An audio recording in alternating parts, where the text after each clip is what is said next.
Oui? OK, go. Donc, on va commencer une étude sur le sujet préféré de tous les pasteurs. L'offrande, oui. Ça, c'est deuxième après. Ça, c'est deuxième après le péché. C'est qui veut parler du péché? Et naturellement, c'est très sérieux. C'est très sérieux. Mais le problème, c'est que si j'étais pour dire, est-ce que tu peux me donner une définition du péché? Est-ce que tu peux me donner une définition de la transgression? Est-ce que tu peux me donner une définition de l'iniquité? Est-ce que tu peux me donner une définition du mal? OK. Donc, notre Bible est pleine de mots qu'on n'a aucune idée en réalité qu'est-ce que ça veut dire. Juste une impression. J'ai une impression que ça, c'est pas bon. Ça, ça, ça, ça, ça passe pas. OK? C'est comme divisé de même. Donc, j'ai commencé à faire ma recherche, puis j'ai trouvé dans le grec à peu près 17 mots qui parlaient du sujet du péché. Ça veut dire, si j'avais amené ces 17 mots en grec, bien, il y a à peu près 3 ou 4 synonymes en français pour chacune. Donc, c'est quoi 4 fois 17? 68 à peu près? 68 à peu près? OK. Plus ou moins? Quelques-unes? OK. Donc, on serait ici 2 semaines en regardant tout ça. Alors, qu'est-ce que j'ai fait? C'est que j'ai pris l'approche de vraiment trouver quelque chose qu'on peut se souvenir. Quelque chose qui est réel, quelque chose qu'on puisse comprendre en entendant la première fois. Puis là, on peut le mettre dans une petite capsule et on met ça dans notre portefeuille à côté de notre offrande. Mais mieux que ça, c'est on prend ce petit capsule puis on le met là. OK? Donc, qu'est-ce que je veux? C'est quelque chose de facile à comprendre, OK? Et donner une mesure comment marcher comme il faut. Donc, on n'a pas besoin de faire comme les 10 commandements avec tous les sous-titres. OK? Parce que, tu sais, on est en train de, je sais pas, parler avec quelqu'un. Tu sais, puis il y a quelque chose dans le cœur qui dit, hein, j'aime pas cette personne-là. Hein? On garde le sourire. Est-ce que j'ai bien fait ou pas?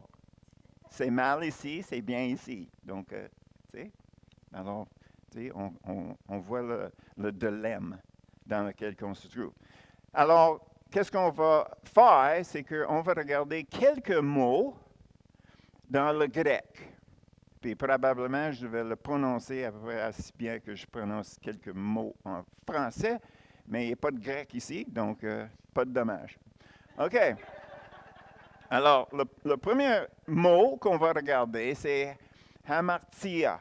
Puis on le voit ici, j'ai marqué numéro 1. Puis ce mot-là, ça veut dire péché. Mais le problème avec la définition que nous avons pour le péché, c'est que nous avons une tendance à penser des péchés qui est d'ailleurs des actions. J'ai fait une telle action, c'est un péché. J'ai fait une autre sorte d'action, mais c'est péché. OK? Mais quand on regarde dans les Écritures, qu'est-ce qui est intéressant, c'est que de 4 définitions de péché, il y en a juste un qui parle des actes. Qui parle des actes. Les 3 autres, c'est le péché, c'est une source des actions. Source, pas des actions. C'est la source de ces actions-là. Le péché, c'est une puissance gouvernante. C'est une puissance, c'est un pouvoir en dedans de nous qui nous gouverne, qui nous pousse dans une certaine direction. Naturellement, la mauvaise direction. Mais il y a quand même un pouvoir qui est là. Puis c'est aussi une condition qui produit les actions. Donc, avant qu'on arrive à voir une action comme un péché, on doit réaliser la puissance, la gouvernance et aussi le principe qui est à l'œuvre en nous, qui termine avec une action. C'est grave quand on regarde ça. Et naturellement, Paul, il nous a dit, il dit, moi là, il dit, je vois deux lois. Je vois la loi dans ma tête, je veux faire le bien, puis je ne le fais pas. Je ne veux pas faire le mal, mais je le fais. Donc, c'est quoi la situation? Qu'est-ce qui se passe? Il dit, donc je vois une loi dans mes pensées, mais je vois une autre loi dans mes membres. Donc, c'est quelle loi? Est-ce que c'est ça? Bien, l'autre mot qu'on se sert, c'est la nature pécheresse. Puis aujourd'hui, comme je l'avais déjà expliqué, on a découvert que notre ADN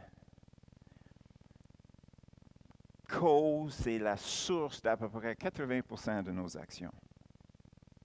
Donc, quand Paul a dit que j'ai trouvé une loi dans mes membres qui me pousse à faire les choses que je ne veux pas faire, il parlait de notre ADN.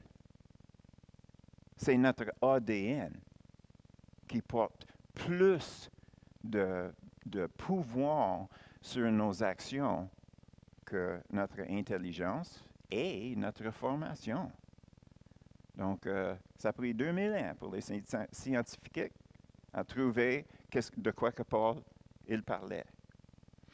Alors, nous sommes ici, puis nous avons cette pouvoir en nous qu'on ne veut pas, mais c'est hérité. Mais est-ce que pour Dieu, est-ce que ça c'est une excuse? Non. Tu sais, on peut être porté d'être un voleur, mais si on se présente devant le juge en disant, écoute, toute ma famille, c'est des voleurs. Il va dire, oh, OK, mais je t'excuse d'abord. Hein? Non. Bien, c'est la même chose avec nous autres, puis Dieu, tu sais, on ne s'excuse pas quand on fait des choses qu'on sait qu'on ne devrait pas faire, n'est-ce pas? Il dit, ah, j'avais tort. Excuse-moi. N'est-ce pas? C'est ça qu'on fait. Alors, nous avons ça comme définition de péché. Alors, amartia, le péché, c'est quelque chose qui demeure en nous, on peut l'appeler la nature pécheresse, puis c'est de cette source-là en nous qui produit qu'est-ce qu'on appelle les péchés. Donc, nous avons le péché, nous avons les péchés. Puis, qu'est-ce qu'on va voir? C'est que dans 1 Jean 1, 7 à 9, on va regarder quelque chose de très intéressant par rapport à ça.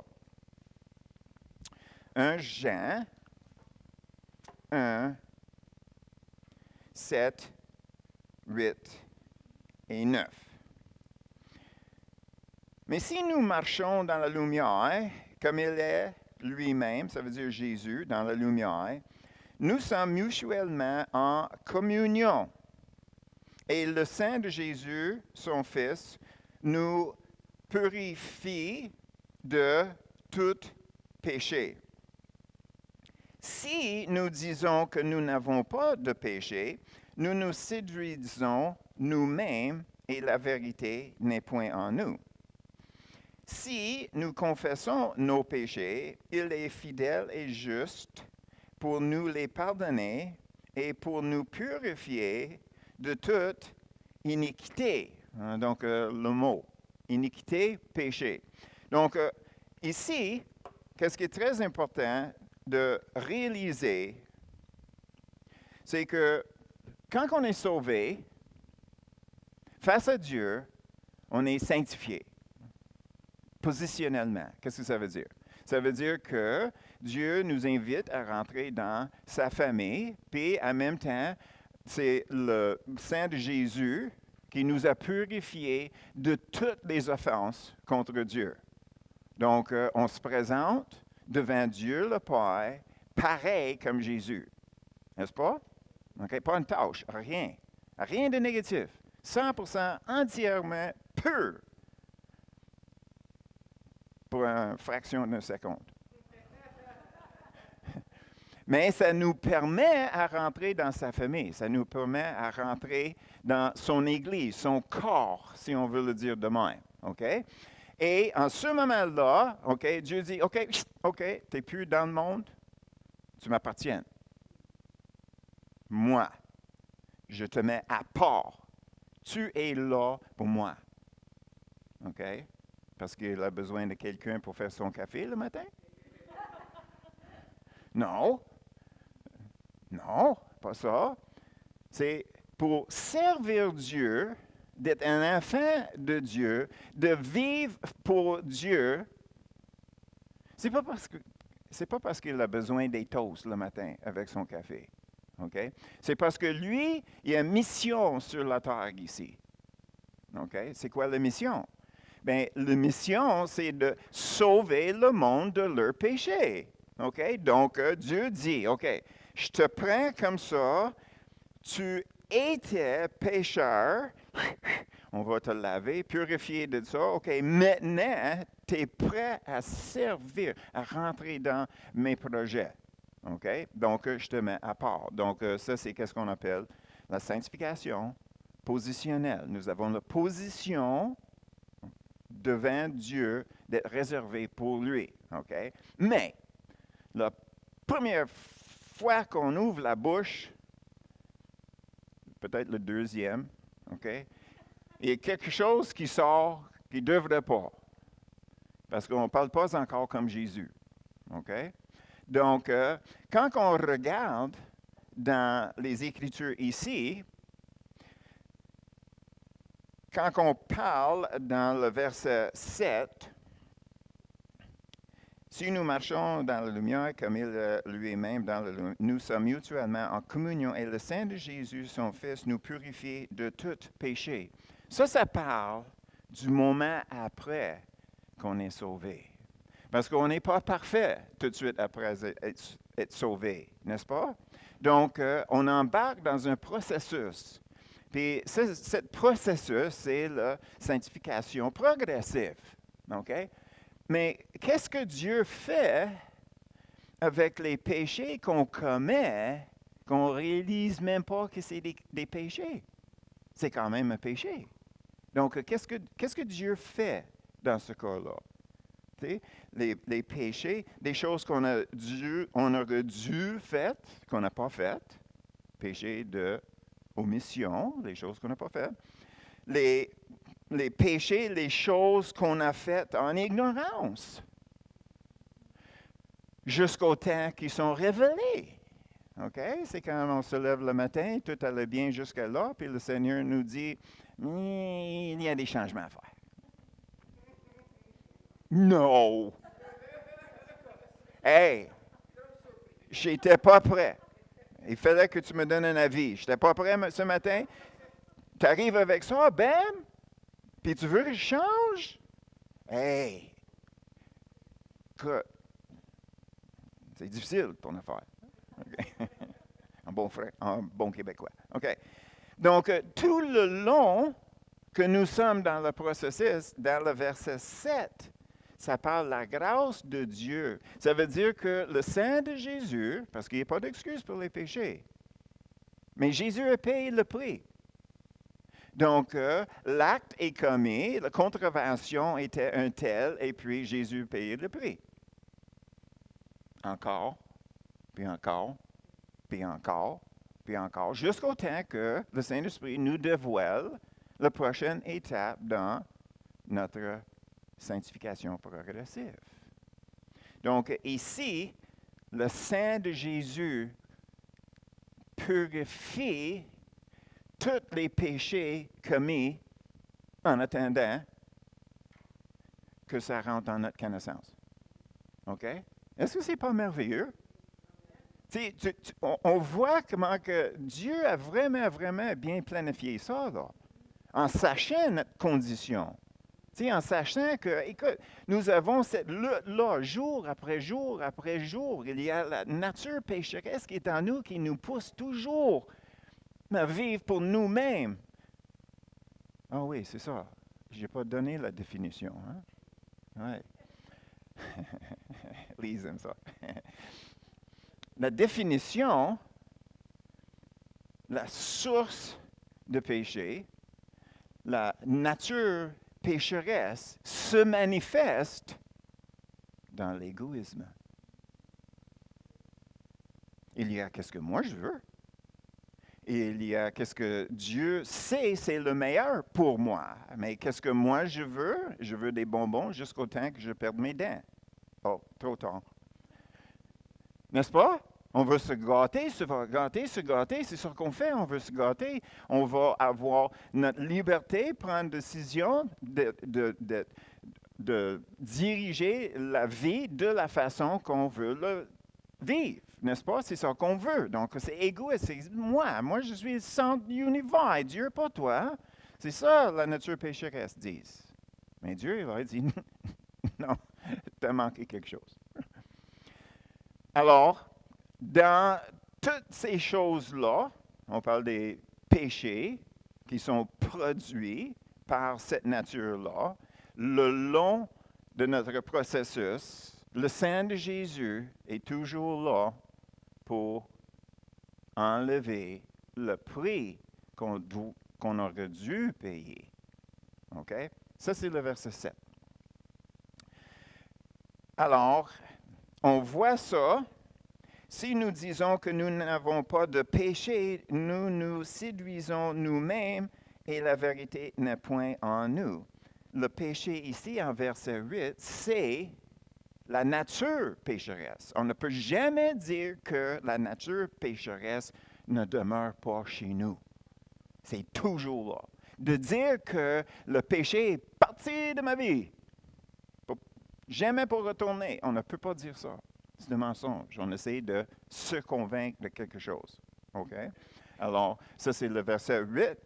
Ça parle de le 3/4 du mot péché, amartia. OK? Là, on arrive, le verset 9.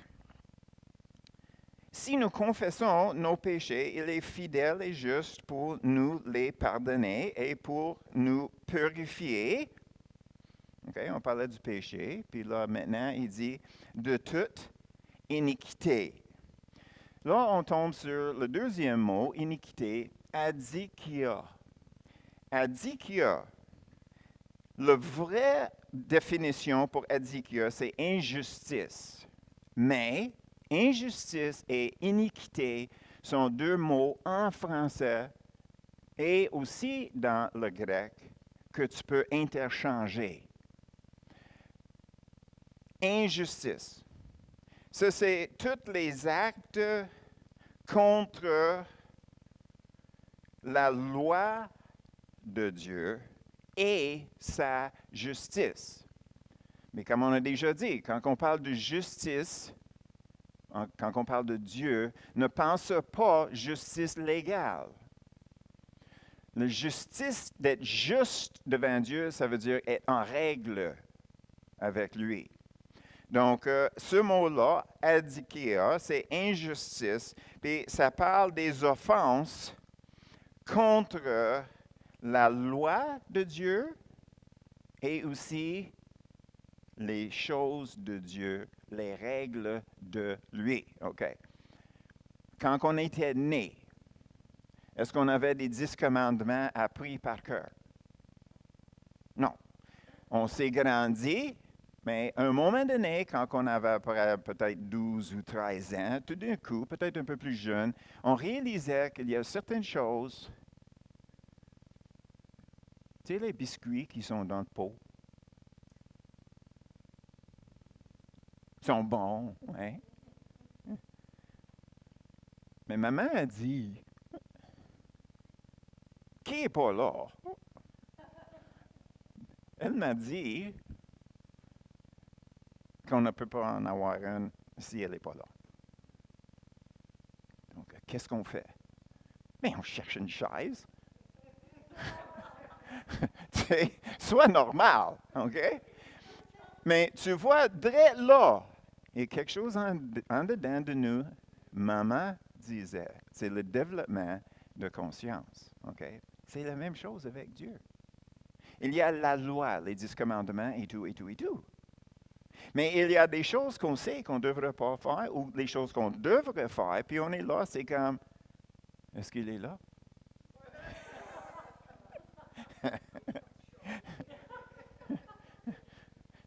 Je ne peux pas le voir, il ne peut pas me voir. N'est-ce pas? OK. Donc, on voit que quand on parle d'injustice, quand on parle de la justice de Dieu, ça peut inclure notre conscience. OK? OK. Ça, c'est injustice. Maintenant, qu'est-ce qu'on va faire? C'est qu'on va regarder un Jean 3, 4. Le verset 4. Quiconque pratique le péché transgresse la loi. Et le péché est la transgression de la loi. OK? Donc, mot simple. Transgression, traverser la ligne. Pas pire, hein? Est-ce qu'on peut se souvenir de ça? OK? Dieu a tracé une ligne. On traverse la ligne. C'est une transgression. Ça va avec le mot, n'est-ce pas? C'est ça que je pensais. Hein? Vous êtes vite ce matin. OK. OK. Donc, transgression, le mot transgression, c'est anomia. Anomia. Et le mot nomia, N-O-M-I-A, veut dire loi. A, c'est contre la loi. Transgression, contre la loi. On traverse la ligne, on se trouve mauvaise barre, contre la loi. Good. Alors, qu'est-ce que nous avons? C'est que cette ligne-là sépare pas juste la loi de Dieu, mais sa volonté. Sa volonté. Donc, il y a une façon de vivre selon la loi de Dieu, selon la volonté de Dieu. OK? Puis c'est là où ce qu'on est supposé d'être. OK? Si on traverse la ligne, on se trouve dans notre volonté. Ça, c'est considéré qu'on est déjà sur le bon bord. OK? Donc, on se trouve où ce qu'on est supposé d'être avec Dieu, puis là, il y a une ligne, puis c'est là où il y a les biscuits. Okay? C'est là. OK? Il fallait que je traverse la ligne. Je traverse la ligne de la volonté de ma mère, puis je rentre dans ma volonté, à moi. OK? Donc, comment est-ce qu'on peut savoir? Bien, c'est le Saint-Esprit.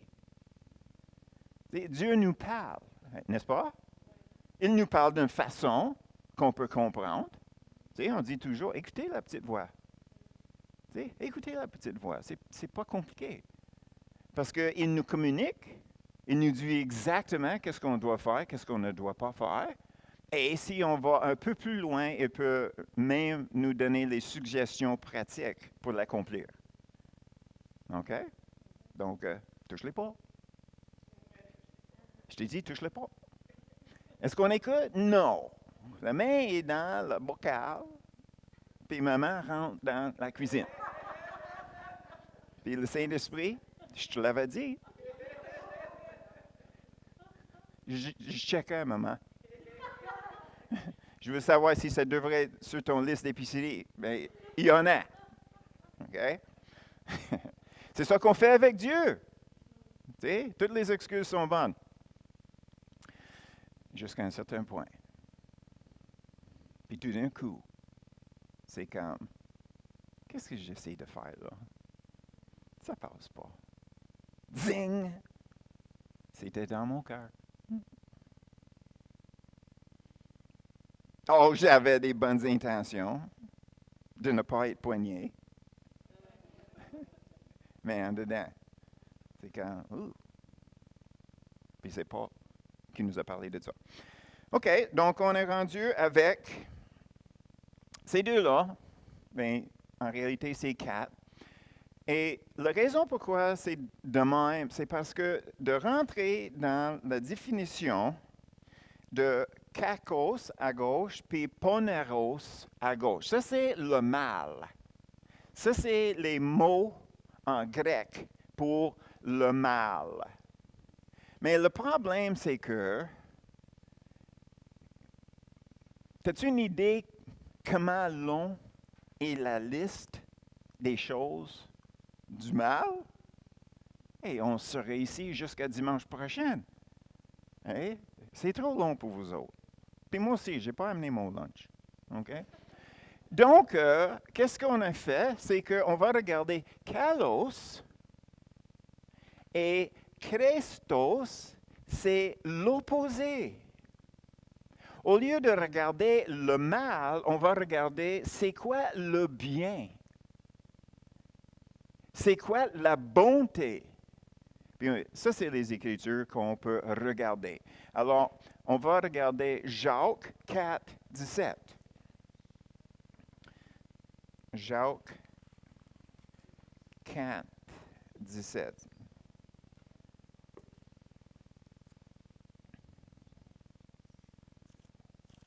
Jacques 4, 17. Celui donc qui sait faire ce qui est bien et qui ne le fait pas commet un péché. Ici, bien, c'est kalos. Tout ce qui est pas kalos, c'est kakos. Donc, c'est ça où ce que nous avons vraiment, en règle générale, un vrai problème. Parce que celui qui sait faire le bien et ne le fait pas, faire le bien, il fallait que nos yeux soient ouverts. Il fallait que nos oreilles soient ouvertes. Parce que si on ne sait pas qu'est-ce qui se passe autour de nous, comment est-ce qu'on peut savoir le bien à faire ou la mauvaise chose à ne pas faire? Tu sais, souvent, il y a des choses qu'on sait qu'on devrait faire, puis on ne les fait pas. Souvent, nous savons qu'est-ce qu'on ne devrait pas faire, puis des fois, on les commet. Mais c'est beaucoup moins souvent que le nombre de fois qu'on sait qu'on aurait dû faire quelque chose, puis on ne l'avait pas fait. Donc, tout ce qui n'est pas le bien, c'est le mal, selon Dieu. Nous sommes fils et filles de Dieu. Nous avons le Saint-Esprit qui demeure en nous.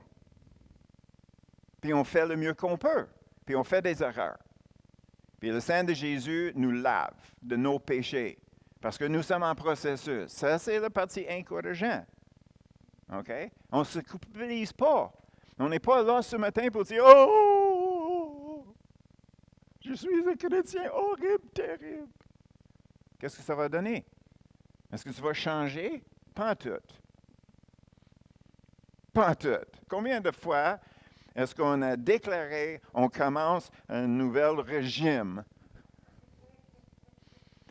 de nourriture, d'exercice? Okay? Où sommes-nous? à part de Marilyn. OK? C'est ça. Donc, nous avons deux choix. OK? On peut regarder Marilyn, puis devenir tout découragé. Oui, c'est ça. Ou bien, on peut faire comme qu'on fait, puis on dit, Marilyn, c'est un exemple pour nous autres. Puis même si j'échoue aujourd'hui, j'ai toujours demain. Puis je dis la même chose demain. Mais non, non, non, non. Non, non, non, non, non, non, non, non. C'est comme souvent, quand on prend une décision, c'est aujourd'hui, c'est jamais demain. Demain, c'est un rêve. Aujourd'hui, c'est un fait. OK? Donc, si on va commencer, puis, mettons, si on commence un nouvel régime, c'est bien. Hein, Marilyn? Puis, si on veut lâcher, on appelle Marilyn. Marilyn! Qu'est-ce qu'on fait? Je veux un beigne. Puis la crème glacée. Puis un chocolat chaud. Qu'est-ce que Marilyn dit? Je t'envoie un towing. Okay. Je vais te sortir de là. Okay. Non. On peut voir la même chose avec Dieu. On peut voir dire, oh, je suis tellement un grand pécheur. Je suis tout découragé. Non. Non. C'est l'inverse. Je ne suis pas tout découragé. Je viens de me voir qui je suis. Et en même temps, je vois qui Dieu voit que je suis. Donc, je vais regarder sur quel bord. OK? Moi, je vais viser sur le bien. Je vais viser sur le bien. Je vais faire tout ce que je peux pour vivre d'une façon combler le bien. N'est-ce pas? Est-ce que ça, c'est honorable? Même si on échoue, OK? Le soir, quand on arrive à la maison et on se regarde dans le miroir, qu'est-ce qu'on va dire? Oh, j'ai échoué encore. Non, je suis fier de moi, j'ai fait un effort. Et ça, c'est la différence. Ça, c'est la différence entre performance et caractère. Performance et caractère. Quand que je regarde dans le miroir, puis je dis, oh, j'ai échoué, je suis un échec, de bla, bla, bla, bla, bla. Ça veut dire, j'essaie de gagner l'approbation de Dieu par mes propres efforts. C'est ça que ça veut dire. Si on prend l'autre côté, on se regarde dans le miroir, puis on se dit, hey, pas pire aujourd'hui. Vraiment, là, pas pire. Avec l'aide de Dieu. C'est de même. Puis je continue, je persévère. Je vais essayer. Je vais avancer avec l'aide de Dieu. Est-ce que ça, c'est positif? Oui, c'est aussi spirituel, parce qu'on est dépendant sur le Saint-Esprit. OK? L'autre mot, poneros, c'est le négatif Christos. Christos. Et pour regarder Christos, c'est là où ce qu'on veut regarder Éphésiens 2, 7. Est-ce qu'on apprend des choses ce matin? Éphésiens. Est-ce que c'est faisable? OK. Je te prends ta parole, Lise. Éphésiens 2, 7. Je te mets sur le joug de performance, Lise. Tu m'as dit. Ah, OK, avec l'aide de Dieu. Bien dit, madame. OK. Éphésiens 2, 7. Afin de montrer dans les siècles à venir l'infinie richesse de sa grâce par sa bonté envers nous en Jésus-Christ. OK. Le mot bonté, ça c'est Christos. Bonté. Ça c'est l'opposé de poneros. OK? Donc, est-ce que nous avons besoin d'une définition pour bonté? OK? Regardez toutes les choses que Jésus a faites pour nous. Ça, c'est sa bonté. Nous autres, on est supposés d'agir avec le même cœur. Jésus est mort pour nous. OK? Qu'est-ce que ça veut dire? Ben, dans les Écritures, tu sais, aimer Dieu avec tout ton cœur, avec toute ton âme, avec tout ton esprit, toutes tes forces. Puis le deuxième commandement, c'est aimer ton prochain comme toi-même. OK. Où est-ce que le semelle touche le pavé, l'asphalte? Quelque chose réel. OK? On parlait tantôt des yeux ouverts puis les oreilles ouvertes. Est-ce qu'il y a un qui est masculin, féminin dans ça? Est-ce que c'est ouverte ou ouvert? Les oreilles ouvertes. Les yeux ouverts. OK. Ça, c'est, tout ça, c'est pour vraiment ancrer ça en vous, là. Tu sais, j'ai captivé ton attention avec ça. OK? OK. Si on restait dans un pays pauvre en Afrique, puis on ne mangeait pas, qu'est-ce qu'on aimerait?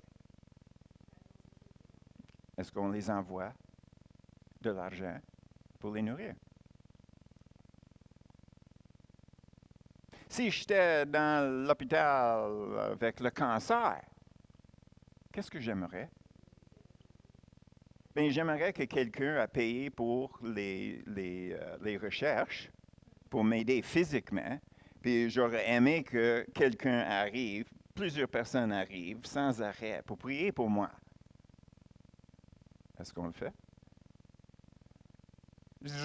OK, la barre est haute. Maintenant, n'est-ce pas? Est-ce que je l'ai mis haute? Hein? Est-ce que c'est pas assez haut? OK. Quelle autre chose est-ce qu'on peut s'imaginer qui se passe dans le monde entier où ce qu'on ne regarde pas, on n'écoute pas? Est-ce qu'il y a du bien à faire dans ça? Oui. Oui. Le bien, c'est qu'est-ce que je peux faire? Qu'est-ce que moi je peux faire? Quand on était perdu dans nos péchés, OK? Sans même savoir qu'on avait besoin de Dieu, qu'est-ce que Dieu faisait? Il nous attirait vers lui. N'est-ce pas? T'sais, moi, dans les conditions que j'étais, OK, je ne savais même pas que j'avais besoin de lui. Donc, mais lui, il le savait. Puis à un moment donné, je me suis trouvé à une place où j'ai dit, hey, j'ai besoin d'aide, je suis prêt à essayer n'importe quoi. Okay? C'est qui aimait de penser là? Hein? C'est Dieu, parce que mes parents étaient sauvés. Et le Seigneur a tellement changé mon père, après l'avoir aggravé pendant 2 ans, parce que je ne l'aimais pas, mais j'ai remarqué un changement en lui. Au lieu d'être misérable, comme il était toujours avec moi, au moins il avait essayé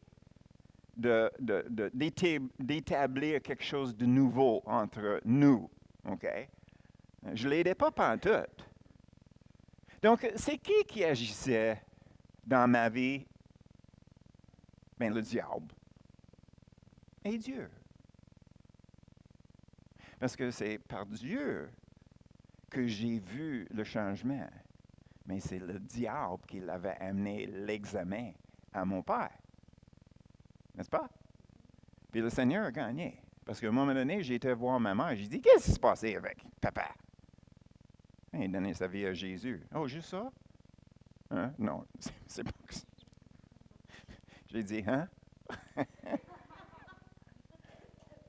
Il a dit oui. Jésus est Dieu. Puis si tu donnes ta vie à Dieu, à Jésus, il va tout faire pour régler les choses dans ta vie. Ça n'a pas tombé dans les oreilles d'un sourd. Donc, j'ai retourné en autobus vers Ottawa de Montréal, puis je disais dans l'autobus, Jésus, ma mère me dit que tu existes. Ça, c'est vrai, OK? C'est pas un blague, c'est ça que j'ai dit. J'ai dit, Jésus, ma mère me dit que tu existes, que tu es Dieu, tu es réel. OK? Si ça, c'est vrai, bien, tu peux me changer. De façon que moi, je peux voir le changement. Tu sais, je l'avais vu dans mon père. Moi, je veux le voir, le changement en moi-même. Même si une autre personne ne le voit pas. Je lui ai dit que je vois le changement en moi. Peu importe si quelqu'un d'autre le voit. Puis je te donne 3 mois pour le faire. Hey, 3 mois. C'est assez long pour Dieu, tu penses?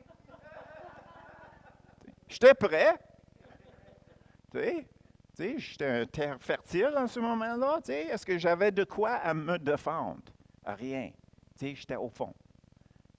Tu sais, pas en prison. J'étais juste au fond en moi-même. OK? Donc, je retourne à Ottawa, puis j'ai continué à vivre ma vie, puis j'avais dit au Seigneur, j'ai dit, écoute, j'ai étudié un peu de loi, puis pour faire un contrat, il fallait que les deux côtés donnent de quoi, contribuent de quoi. Autrement, tu n'as pas un contrat. Tu ne peux pas avoir un contrat juste sur un bord. Donc, j'ai dit, de ma part, j'arrête de sacrer. Je sacrais comme un marin. Et supposément, il sacre beaucoup. Je ne connais pas. Anyway. Et je vais essayer de lire ton livre que maman a dit, c'est la Bible. Et puis, c'est ça que je fais. OK. Est-ce que j'ai vraiment mis beaucoup de pression sur moi-même? J'ai commencé à aimer pas sacré à un moment donné. Tu sais, c'est comme, hey, tu sais, pas nécessaire, là, tu sais. Mais lire la Bible, oh, ça c'était des travaux. C'était difficile.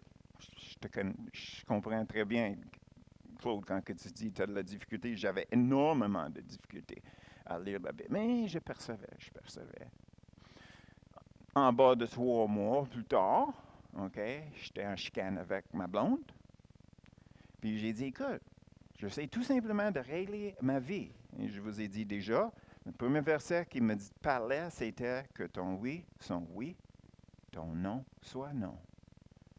Puis j'ai dit à ma blonde, j'ai dit, écoute, qu'est-ce que je dis? C'est ça que je vais faire. Donc, les choses que j'ai dit, ça ne te plaît pas, il fallait que je le fasse. J'ai dit, j'ai donné ma vie au Seigneur. Puis c'est comme ça que je vais vivre. Elle a dit, quand est-ce que tu as fait ça? J'ai dit, à peu près 3 mois. Moi, j'ai vu le changement à toi, j'ai vu le Seigneur. En plein milieu d'une chicane, elle a accepté le Seigneur. Parce qu'elle avait vu le changement en moi. Donc, quand on parle de la bonté, OK, il fallait qu'on revienne. Je ne veux pas vous perdre, OK? La bonté, OK? Considère tout ce que Jésus a fait pour nous, visible et invisible. Hein? Est-ce que vous êtes capable de faire ça? OK? La considération que Dieu avait pour nous, OK? On vit de même. Je me mets dans la place de Judy. Je me mets dans la place de Claude. Je me mets dans la place de Lise. Je me mets dans la place de Sylvie. Comment est-ce que je peux exprimer ça? Ben, Judy, comment ça va? Ça va-tu bien, Judy? Oui? Non? OK. Je suis intéressé. La personne, peu importe la personne qui est devant toi, c'est la personne la plus importante dans le monde. Ça, c'est faire le bien. Ça, c'est démontrer la bonté. Ça, c'est le standard. Aimer ton prochain comme toi-même. Ouvre les yeux. Ouvre les oreilles. Parce que Dieu est à l'œuvre. Et c'est lui qui nous dirige à faire le bien et démontrer la bonté. Puis ça prend le Saint-Esprit pour nous donner la patience avec nous-mêmes et avec les autres. Parce qu'on est porté à « Oh, j'ai échoué encore! » Puis qu'est-ce que Dieu dit? Pas encore. Le Saint est toujours là. Vous êtes en processus. Vous êtes en processus. Donc, amène pas ça dans la chair. Oh, des pauvres de moi! Non. Par la grâce de Dieu, je me lève demain matin. Je redédie ma vie. Je vais renoncer à mon droit, à moi-même, parce que Jésus est bon. Alors, qu'est-ce que nous avons? Nous avons dans l'Église le drapeau rouge, il me reste 15 minutes. OK? Oh, good, il me reste 15 minutes. Il dépend comment tu le dis. Non. Qu'est-ce qui est important? C'est de réaliser que nous vivons de nature dans notre bulle. Est-ce que vous vivez dans votre bulle? Hein? Élise? Comment souvent? Est-ce que c'est... Oh, OK. Non, mais je le dis de même parce que nous avons cette expression-là, OK? Tu es dans sa bulle. Qu'est-ce que ça veut dire? Mais il n'est pas du tout au courant de ce qui se passe autour, OK? Puis ça c'est nous. Ça, c'est nous dans l'Église. L'Église, avec les Écritures, qui nous dit de vivre d'une telle façon, d'aimer notre prochain comme nous autres mêmes. Puis on s'aime tellement, on ne sort pas de notre bulle. Je pense que peut-être je n'aurais pas dû dire ça. Non, c'est ça le fait.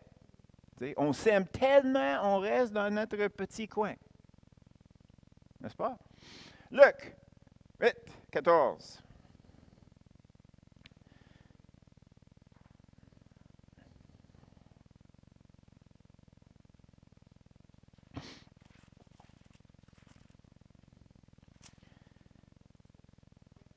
Ça, c'est une partie de l'histoire du semeur. Puis Jésus expliquait aux disciples qu'est-ce que ça voulait dire. Puis le verset 14. Ceux qui est tombé parmi les épines, ce sont ceux qui, ayant entendu la parole, s'en vont et la laissent étouffer par les soucis, les richesses et les plaisirs de la vie. Et ils ne portent point de fruits qui viennent à maturité. Est-ce que ça, c'est pas la définition de vivre dans une bulle? Hein? Les soucis.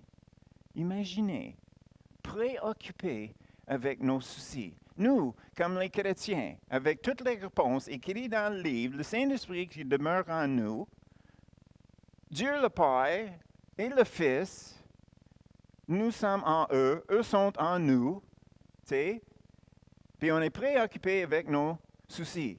Pourquoi? Mais je ne veux pas regarder les soucis des autres. Les miens sont plus importants. Ça, c'est nous. Les richesses. Qu'est-ce que je vais faire pour demain? Ah oui? Qu'est-ce que Jésus a dit que tu fais pour demain? Tu m'écoutes aujourd'hui, ton avenir est assuré. Hein? Est-ce que c'est pas ça? Est-ce qu'on le croit? Ah. Merci Seigneur pour le gouvernement du Canada et Québec, pour les rentes et la pension. N'est-ce pas? Okay. Tu vois comment que Dieu pourvoit? Hey! C'est qui a décidé qu'on serait né ici? Hein? Les Écritures nous disent que tout ce que nous avons reçu. Okay? Puis finalement, les plaisirs. Les plaisirs. Qu'est-ce que ça me tente de faire? Ou qu'est-ce que ça me tente pas de faire? Je suis retraité, je ne travaille pas si je ne veux pas. Je m'en vais chez McDo pour m'asseoir avec tous les autres de mon âge. Puis on boit du café, on prend une marche pour brûler les calories, puis on retourne, puis on prend un café. OK? Non. Ça, c'est pas un chrétien, ça.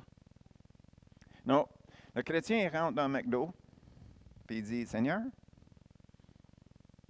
c'est qui le victime aujourd'hui?